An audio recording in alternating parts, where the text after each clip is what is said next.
دام و دەستگا داخراوەکانی وڵاتە یەکگرتووەکانی ئەمریکا جارێکی تروا دەکەونەوە گەڕ و فەرمانبەرانی خۆشحاڵ کرد. هەفتەی ڕابردوو پێیان وتین بگەڕێنەوە بۆ سەرکارەکانتان. سەرۆک دۆناڵد ترامپ پێداگری دەکات کە ئەو وازی لە هەوڵی خۆی نەهێناوە بۆ بنیادنانی بربەستی سنووری لە نێوان وڵات و مەکسیکدا. هیچ پلانێک بۆ ئاسایشی سنووری کاریگەری نابێت بەبێ هەبوونی دیوارێکی ڕاستەقینە. ئەگەر سەودایەکی ڕەوا لە کۆنگرێس بۆ ئەو مەبەستە بەدەست نەهێنین، ئەوە یان حکومەت لە 15 مانگی شوباتدا لە کار دەکەوێتەوە، یان ئەو دەسەڵاتەی خۆم بە گوێرەی یاساکان و دەستوری ویلایەتە یەکگرتووەکانی ئەمریکا بەکاردێنم بۆ چارەسەرکردنی ئەم ڕەوشە نەئاساییە.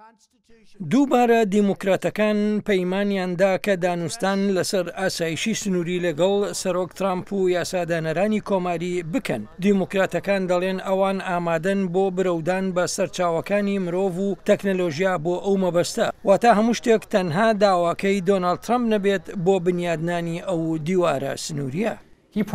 سەرۆک ترامپ بەڵێنیدا کە مەکسیک پارەی بنیادنانی دیوارەکە دەدات، بەڵام سەرۆک نەیتوانیوە ئەو پارەیە بۆ دیوارەکەی لە مەکسیک بسەنێت. خەڵکان لە سەرانسەری ئەمریکا بۆ چوونی خۆیان دەڵێن. هیوادارم ترامپ سوور بێت لەسەر قسەی خۆی و ئەو دیوارە بربەستە سنووریە بنیاد بنێت. من لە ئەریزۆنا دەژیم و زۆر شتی ناقانونی هەیە کە لە سنوورەوە دێن.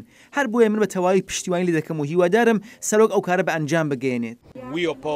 ئێمە دژی بنیادنانی بربەستی سنوورین. ئەوە هێمای ڕق و کینە و ترسە لە کەسانی دیکە. ئەمە چارەسەر نییە. ئێمە بڕوامان وایە سەرۆک ترامپ لەم کارەیدا شکست دێنێت و کۆمەڵگەکانی ئەمریکا بە توندی لە دژی بنیادنانی ئەو دیوارە ڕادەوەستن.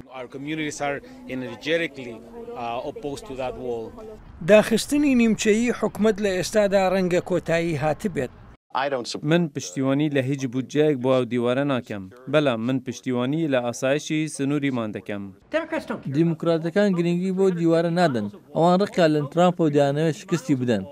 ترامپ بەردەوامە لە هەڕەشەی ئەوەی ڕێگەی کۆنگرس نەگرێتە بەر و خۆی لەلا بدات و ڕەوشی نەئاسایی ڕاگەیەنێت و فەرمانی بنیادنانی بربەستە سنووریەکە بدات ئەگەر دانوستانەکان لەگەڵ دیموکراتەکان شکستیان هێنا. جا هەنگاوێکی لەم جۆرە تووڕێیی لە نێو دیموکراتەکانی لێ دەکەوێتەوە و ناڕەحەتیش لە نێو کۆماریەکانیشدا و هەوڵیش دەدرێت لە ڕێی یاساوە ڕێگری لەم هەنگاوەی سەرۆک ترامپ بگیرێت.